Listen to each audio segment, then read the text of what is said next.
Alam mo, mahirap magnegosyo. Hindi po madali. Kung magkakandapuyat ka, tapos minsan dadaan ka pa sa buwan na parang wala mang natira sa'yo. Pagod na pagod ka, pero walang natirang pera sa'yo. Pero pagdating ng panahon, pag nakita mo, nag-grow ang negosyo mo, yung kusang merong dumarating na income sa'yo, yung kusang merong gumagalaw para sa'yo, yung alam mong may darating na pera sa'yo in after few days, that's a big reward. That's motivation. Kaya babangon ka uli. Alam mo, dumaan ako sa sobrang dami ng pagsubok. Sobrang dami ng hirap, nagkanda, iyak-iyak ako. Naiyak ako sa pagpuputap ng business ko, na-scam ako, naubos ang investment ko, nadamay pati pamilya ko. Pero nung matagal na po, nung nakaka-recover na tayo, nakikita ko mulad ang business ko, yun yung masayang bahagi ng buhay ni Rockstar. You will also experience that.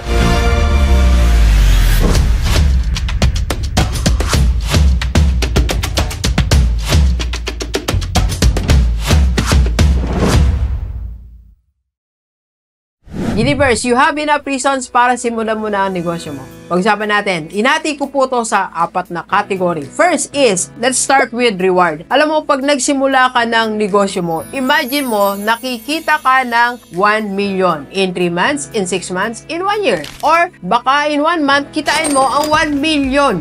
Alam mo, pag naging empleyado ka, napakahirap kitain ng 1 million in a month. At napakahirap din kitain ng 1 million in 3 months. So, napakatagal bago natin kitain yan kung tayo maging empleyado. Pero kung nagnegosyo ka, buti mo ang negosyo mo, di ba masarap na meron kang 1 million income kahit in a year or in 6 months. Number 2, still, sa reward tayo. It will give joy and happiness to your family. Wala siguro kasing saya na maipagamot mo yung nanay mo kasi meron kang pera from your business. Wala siguro kasing saya na matulungan mo yung mga kapatid mo because of your money from your business. Wala siguro kasing saya na mapag-aral mo, mapasaya mo ang asawa mo, mga anak mo because you have money from your business. Reward. And number 2 category is community impact. Value creation. Alam mo, pag may negosyo ka, meron kang value na ibinibigay. Meron kang tulong na ibinibigay sa kapwa mo. For example, sa amin, no, sa IMG Rockstar Community. Kaya po, nag-focus ako sa IMG because of the value. Because of the value na binibigay namin sa mga OFW, sa mga kababayan natin dito sa Pilipinas na magkaroon ng tamang edukasyon at tamang access sa investment na totoo, investment na affordable at makapag-prepare sa future. That's value creation.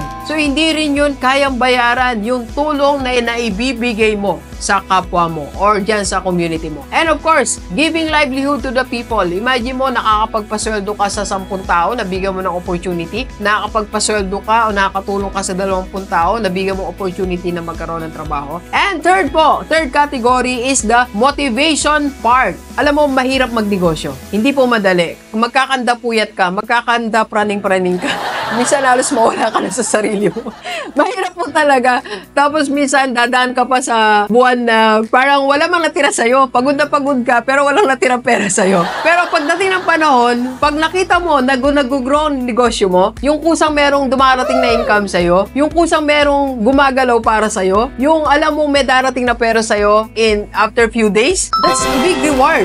That's motivation. Kaya babangon ka uli. For me, I experienced that. Alam mo, dumaan ako sa sobrang dami ng pagsubok. Sobrang dami ng hirap, nagkanda, iyak-iyak ako. Naiyak-iyak ako sa pagpuputap ng business ko, na-scam ako, naubos ang investment ko, nadamay pati pamilya ko. Pero nung matagal na po, nung nakaka-recover na tayo, nakikita ko mulad ang business ko, yun yung masayang bahagi ng buhay ni Rockstar. You will also experience that, okay? And second, family motivation. Na-inspire yung kapatid mo na magnegosyo rin. Na-inspire yung mga pinsan mo, pamangkin mo, na gumawa din sila sa sarili nilang negosyo. And of course, community motivation. Diyan sa barangay nyo, ikaw pala ang unang nagnegosyo, di ba? May inspiration yung mga kapitbahay mo. May inspiration yung mga tao sa paligid nyo na, ay, umulad siya sa negosyo, pwede rin pala akong magnegosyo. Okay? Alright, so, and there are thousands of reasons more to start your business. So, start now. Let's go.